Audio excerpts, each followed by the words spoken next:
The rain in London didn't just fall, it slicked the cobblestones of Mayfair like oil, reflecting the sickly yellow glow of the street lamps. Inside the prestigious chambers of Sterling and Vance, the air smelled of old parchment, expensive scotch, and secrets. Elena Vance, a brilliant senior associate, was working late, her heels echoing softly on the marble floor. She was looking for a misfiled brief in the archives when she heard voices from the adjacent boardroom. The door was ajar. "The offshore accounts are settled, Lord Harrington," whispered Julian Sterling, the firm's senior partner.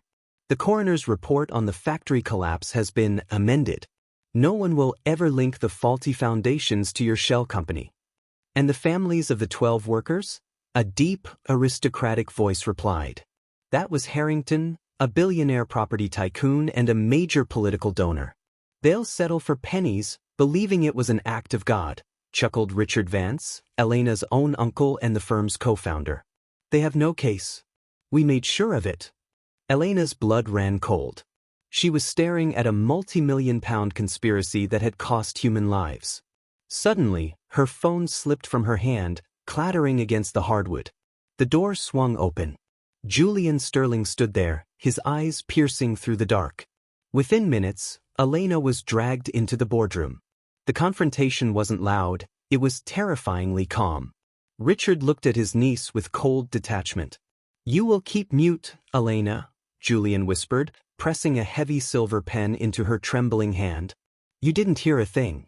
If a single word leaves this room, your career is over. And in London, accidents happen to young lawyers on foggy nights. Your life or your silence? Choose." For months, Elena carried the crushing weight of that silence. Every day, she watched the news. She saw the grief-stricken faces of the victims' families from the East End, widows and orphans evicted from their homes, denied justice because Sterling and Vance had successfully buried the truth. The guilt was an acid in her stomach. Then they made her the scapegoat. When a minor regulatory audit threatened to expose a discrepancy in Harrington's accounts, Julian and Richard fabricated a paper trail. They pinned a massive money laundering transaction directly on Elena, using her digital signature.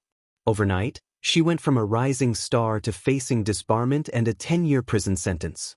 She was their collateral damage. Betrayed by her own blood and stripped of her dignity, the fear that had paralyzed Elena burned away, replaced by a cold, calculating rage. "If they want to destroy my life," she thought, "I'll make sure they come down with me."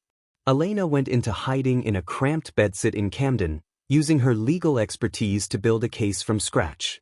She knew she couldn't trust the local police. Harrington had Scotland Yard contacts in his pocket. She began going to the length and breadth of the country, tracking down disenfranchised former employees of Harrington's empire and interviewing the broken families of the factory disaster. The deeper she dug, however, the more horrifying the narrative became. This wasn't just corporate negligence, it was a systemic syndicate. Elena discovered a hidden ledger encrypted in an old server. As she cracked the code, a deeper, darker secret came to light. Lord Harrington wasn't just bribing politicians to cover up accidents. He was funding an illegal human trafficking ring that supplied cheap, undocumented labor for his construction sites across Europe. The factory collapse hadn't killed 12 people, it had killed 40. The rest were undocumented souls whose bodies were buried beneath the concrete foundations of Harrington's new luxury high-rises. And the architect of the trafficking legal framework? Her uncle, Richard Vance. The emotional depth of the betrayal shattered Elena, but she channeled her grief into a final, dangerous gambit. She leaked the encrypted ledger to a trusted investigative journalist at The Guardian and simultaneously delivered the hard evidence to the Serious Fraud Office, San Francisco Airport, via an anonymous drop. The twist came on the night she was supposed to meet the journalist. Elena walked into a trap at a deserted wharf on the Thames. Julian Sterling was waiting for her, accompanied by 2 enforcers. "You should have stayed quiet, Elena," Julian said, signaling the men.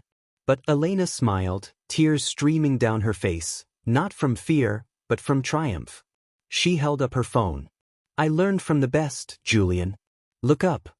From the shadows, tactical firearms officers from the SFO and the Metropolitan Police swarmed the wharf.